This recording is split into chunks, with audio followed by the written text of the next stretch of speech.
The room is still, almost too still, as a person sits alone, staring at an old photograph.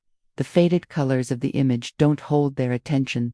Their mind is elsewhere, years ahead. Having processed the loss, they've moved on, mentally. Yet in the stillness of the moment, something stirs within. The heart flutters, the chest tightens, and despite their rational understanding, they feel at the emotional pulse of a memory they thought they had left behind. It's a familiar sensation, something they've long learned to ignore, but it doesn't seem to let go. Why does the body, especially the heart, hold on to memories and feelings longer than the mind does, even after the mind has moved on, processed, and rationalized grief or loss? Why do the physical sensations remain? Why does the chest tighten, the heart race, when thinking of someone who's no longer there, even years after the intellectual understanding has been achieved? Despite time, therapy, and mental healing, the body seems to remember what the mind tries to forget. It's a common experience. People often feel the emotional weight of loss in their bodies long after they've mentally moved past it. Why is there a disconnect between emotional memory and intellectual understanding? Why does emotional pain cling to the body, particularly the heart and chest, even when the mind has let go? Despite advances in therapy and self-help strategies, emotional pain lingers in the chest, the gut, the body. Why does the body continue to hold on to it, even after the mind has rationalized it? This paradox remains. Why, when we've mentally healed, does the body seem unable to forget? For centuries, the heart was not just an organ of life but a symbol of the very essence of existence. In ancient Egypt, the heart was thought to be the seat of memory and emotion, a sacred vessel that held the wisdom of the soul. It was believed that when a person died, their heart would be weighed against the feather of Mat to determine the purity of their life's actions. This spiritual reverence for the heart transcended cultures, with ancient Greeks, Romans, and even early Christians seeing the heart as the center of love, intellect, and human experience. Emotion was felt in the heart, and the heart, it seemed, was the foundation of human identity itself. In modern science, however, we find a more complex understanding. The autonomic nervous system, ANS, a part of the nervous system that operates below our conscious awareness, plays a crucial role in regulating emotional responses. The vagus nerve, which is the longest nerve in the body, connects the brain to the heart, lungs, and digestive system, creating a direct pathway for emotional information to travel between the mind and the body. Neurochemicals like oxytocin, which fosters attachment and bonding, and cortisol, which triggers stress responses, flood the system during emotional events, shaping our physical reactions to love, loss, and everything in between. John Bowlby's attachment theory builds on this biological foundation, suggesting that emotional bonds are not merely psychological constructs but biological imperatives. The deep connection we form with caregivers or partners is encoded in our brain and body, particularly in the heart. When these bonds are broken through separation, loss, or trauma, the body feels it, sometimes far longer than the mind can comprehend. This embodied memory is a concept in modern neuroscience, where physical sensations tied to past emotional events linger in the body, especially the heart. The heart, once the symbol of emotional wisdom, now becomes a physical marker for unresolved emotions. On today's world, many individuals find themselves grappling with chronic emotional pain, whether stemming from trauma, heartbreak, or grief. Despite the prevalence of therapeutic interventions and mindfulness techniques designed to heal the mind, the body often retains its own memories. These lingering physical sensations, felt as tightness in the chest, shortness of breath, or an overwhelming flutter, illustrate the complex relationship between our emotional and physical selves. This phenomenon has profound implications for mental health, suggesting that traditional therapy models, which focus primarily on the mind, may not fully address the body's role in processing pain. The stakes here are immense. Understanding the biological roots of emotional pain and its manifestation in the body could reshape how we approach healing, from improving mental health therapies to enhancing the way we understand attachment and emotional connection. Exploring this mind-body relationship offers new pathways to deeper, more holistic healing. In a society where many still carry the unseen scars of emotional trauma, learning how the body holds on to the past may be the key to releasing its grip on the present. A groundbreaking discovery in the field of neurocardiology, has shaken our understanding of the heart's role in emotional processing. Scientists have found that the heart is not just a pump but an organ with its own neural network, sometimes referred to as the heart brain. The heart contains around 40,000 neurons, and these neurons can actually process information independently of the brain. This discovery challenges the long-standing belief that the heart is simply a passive organ responding to signals from the brain. Instead, the heart seems to have its own form of intelligence, capable of processing emotional information in ways that are still not fully understood. This revelation opens the door to a new way of thinking about emotional intelligence. If the heart can process information on its own, it raises the possibility that its intelligence extends beyond just survival mechanisms, like regulating heart rate and responding to stress. The heart might play a much larger role in emotional processing than we've previously imagined, potentially influencing how we experience and store emotional memories. However, this discovery also leads to a perplexing dilemma. Research suggests that the heart might hold on to emotional memories in a way the brain doesn't. The heart, unlike the brain, doesn't have the same capacity for cognitive processing, no frontal lobe to analyze, no hippocampus to store memories. Without the ability to contextualize or rationalize, the heart may simply remember emotions without ever truly understanding or letting them go. Can the heart be holding on to feelings, grief, heartbreak, loss that the mind has already worked through? This presents an uncomfortable revelation. When the heart remembers emotionally, it can trigger physical responses in the body. The increased heart rate, the muscle tension, the sharp pangs of pain, all of these sensations may arise even when the mind doesn't consciously recall the source of distress.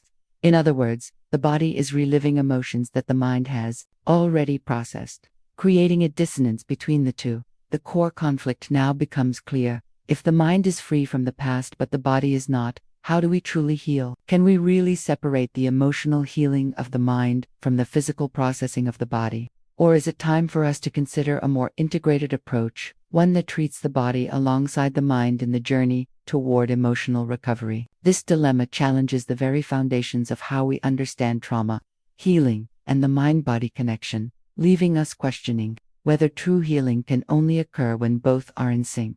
The idea that the heart never forgets is not new, and history provides numerous examples of individuals whose emotional trauma became deeply embedded in their physical bodies. Soldiers returning from war, victims of natural disasters, or those who have experienced profound personal loss often report sensations of tightness in their chest, a feeling that something is stuck within them.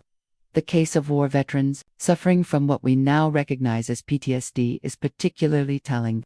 These individuals sometimes describe flashbacks or overwhelming physical reactions to events that occurred decades earlier, with sensations of their hearts racing or chest tightening as though the traumatic event were unfolding in the present. This visceral experience of trauma can be seen in individuals who have suffered losses so deep they claim to feel the absence in their bodies, as though the heart itself remembers the grief. Modern research has provided physiological evidence to support these claims. Unresolved emotional trauma, particularly when left unprocessed, has been shown to manifest physically in areas like the chest, heart, and gut. Many trauma victims, whether they've endured abuse, war, or loss, experience persistent sensations of tightness in their chest, even when years have passed since the event. Heart palpitations, shallow breathing, and chest pain are just a few of the physical symptoms that can linger long after the mental wounds have supposedly healed.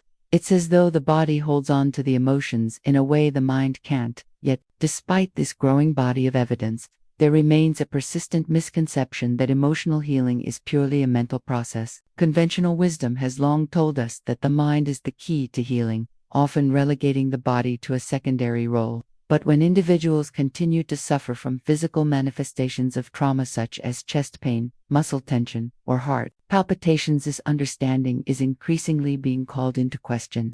It forces us to confront the uncomfortable truth that emotional healing, especially for those who have experienced deep trauma, may not be as simple as talking through it in therapy. The body plays a crucial role in this process, and neglecting it may mean that the root of the issue remains unresolved. To this dilemma is particularly relevant in the context of mental health treatment today. The psychological community has traditionally focused on cognitive approaches, emphasizing the power of the mind in overcoming emotional distress. Cognitive therapies, like CBT, have been the cornerstone of emotional healing for decades. But as research into the body's role in emotional memory grows, there's a slow but steady shift toward more integrated models of healing. These newer approaches recognize that emotions are not just processed in the mind but also in the body. Somatic therapies, which work directly with the physical sensations of trauma, are gaining recognition as effective methods for healing that go beyond mere mental processing. The cultural differences in how we view emotional memory and healing further complicate this issue. In some cultures, emotional and physical healing are seen as inherently connected. In these traditions, a holistic approach is used where therapy, meditation, physical movement, and ritual are combined to address both mind and body. In contrast, Western medicine has often taken a more fragmented approach, focusing on cognitive therapy and medication while largely neglecting the body's role in emotional processing. As the tension grows between these two schools of thought, the question becomes, what is the right path forward? Is it possible to fully heal if we treat only the mind? Or do we need a more integrated model that addresses both the mental and physical aspects of trauma? The stakes of this conflict are high, as the physical manifestation of emotional trauma can greatly impact an individual's quality of life. By ignoring the body's role, society may be underestimating a crucial piece of the emotional healing process. As this divide continues to widen, the question of how we should treat emotional wounds through the mind alone, or through a more holistic approach that includes the body, becomes ever more urgent. In a surprising turn of events, a new understanding begins to emerge about the role of the heart in emotional healing. Instead of seeing the heart's emotional memory as something that needs to be fixed or forgotten, scientists begin to explore the possibility that this lingering attachment is actually a protective mechanism. The heart's ability to hold on to emotional memories may not simply be a flaw in our healing process, it could be a survival mechanism. When the body holds on to these emotional sensations, it may be preparing us for future dangers or guarding us against making the same mistakes. The heart might, in fact, be trying to protect us by keeping the lessons of the past alive within our bodies. The emotional pain we feel may be less about unresolved grief and more about the body's attempt to resolve deep-seated wounds, to heal itself in ways the mind hasn't yet understood. This shift in perspective reframes the narrative of emotional trauma. Rather than viewing lingering emotional pain as an obstacle to healing, we might begin to see it as part of the body's natural attempt at recovery. The heart, which holds the imprint of past emotional experiences, may be urging us to acknowledge and resolve these deeper wounds, not to simply forget them, but to learn from them. The body's persistent memory of pain could be a call to action, a way to encourage us to address unresolved emotions and find deeper healing, a breakthrough. Scientific revelation further strengthens this idea. New research into the vagus nerve, the powerful nerve that connects the heart, brain, and other organs, reveals just how closely linked the heart and brain truly are. The vagus nerve plays a crucial role in emotional regulation, and in a sense, the heart speaks to the brain, sending signals that influence our emotional responses. This discovery suggests that the heart is not merely reacting to emotional stimuli, is actively participating in the emotional experience, sending messages that encourage the brain to listen to its signals. This insight leads to the concept of coherence, which links heart rate variability, HRV, with emotional resilience. HRV, a measure of the variability in the time interval between heartbeats, is a key indicator of emotional flexibility and regulation. When the heart and mind are in alignment, when the rhythms of the heart sync with the mental status, state of coherence is achieved. This synchronization is associated with increased emotional resilience and healing. When the heart and brain are in harmony, healing begins. This scientific revelation bridges the gap between ancient wisdom and modern neuroscience, showing that the heart is not just a passive organ but an active participant in emotional healing. By unifying the concept of heart-driven emotional healing with the latest discoveries in neuroscience, a new vision of emotional recovery begins to take shape, one that sees the heart not as an enemy of healing but as a powerful ally. The heart's lingering emotional memories, rather than being a source of pain, may hold the key to deeper understanding and resolution. It's not just about letting go of the past, it's about learning to listen to the heart's wisdom, allowing it to guide us toward true healing and emotional resilience. Today, Science is offering a new, integrated view of the relationship between the heart's physiological responses and the mind's emotional processing. What we are learning is that emotional healing doesn't come from treating the mind and body separately, but from recognizing their deep connection. Emerging research is uncovering that the mind and heart are not independent systems, they are intricately linked, with the heart playing an active role in emotional regulation. This new understanding suggests that true emotional healing requires the integration of both physical and mental processes, recognizing that both the mind and the body carry vital information that must be honored and processed together. This realization has led to the development of innovative healing strategies that treat both the body and mind simultaneously. Somatic experiencing, a therapy developed by Peter Levine, encourages individuals to tune into their body's sensations and use those physical signals to process and release emotional trauma. By focusing on the bodily responses to stress or trauma, this approach helps individuals reconnect with the wisdom their bodies hold, encouraging healing at a deeper, more holistic level. Biofeedback is another emerging tool, where individuals learn to regulate their physiological responses such as heart rate variability or muscle tension to better manage stress and emotional pain. These techniques work in tandem with the latest discoveries in heart coherence, a practice that trains individuals to sync their heart rhythms with their emotional states, creating a balanced state that enhances emotional resilience.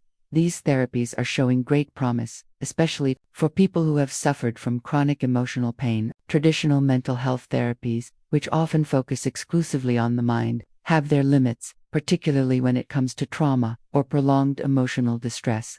The body's signals, its tightness, tension, pain, and no longer viewed as residual issues to be ignored or dismissed, but as essential pieces of the healing puzzle. Breakthroughs in trauma therapy are now emphasizing the need to pay attention to the body's responses, using them as a valuable source of information to guide the healing process. For individuals recovering from trauma, heartbreak, or grief, this integrated approach has proven to be transformative. People who once felt trapped by their emotional pain, unable to break free of the grip the past had on their bodies, are now finding relief by acknowledging and addressing both the mental and physical aspects of their wounds. The key to healing lies not in separating the mind from the body, but in honoring their interconnectedness. By listening to the body's signals and using them as a guide for emotional recovery, individuals are learning how to build emotional resilience and embrace a more harmonious way of living. This new understanding, rooted in both scientific discovery and therapeutic practice, is offering a path forward for those who have struggled with emotional pain for years. It's not just about trying to forget or mentally overcome the past. It's about integrating the mind and heart, working together to heal the wounds that lie within.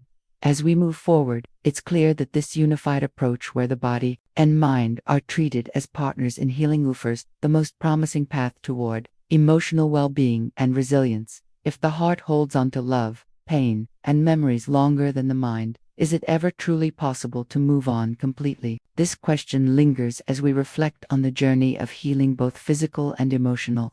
The heart, as we've learned, does not simply store memories, it feels them deeply, guiding us through moments when the mind has moved on, sometimes far ahead of what the body can process. But can we truly ever let go in the way we imagine, when the heart keeps echoing the past?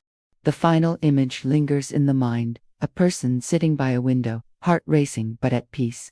They have learned, perhaps for the first time, that healing is not about forcing the heart to forget, but about accepting that the heart, like the mind, needs time to process, to release, and to heal it in its own rhythm.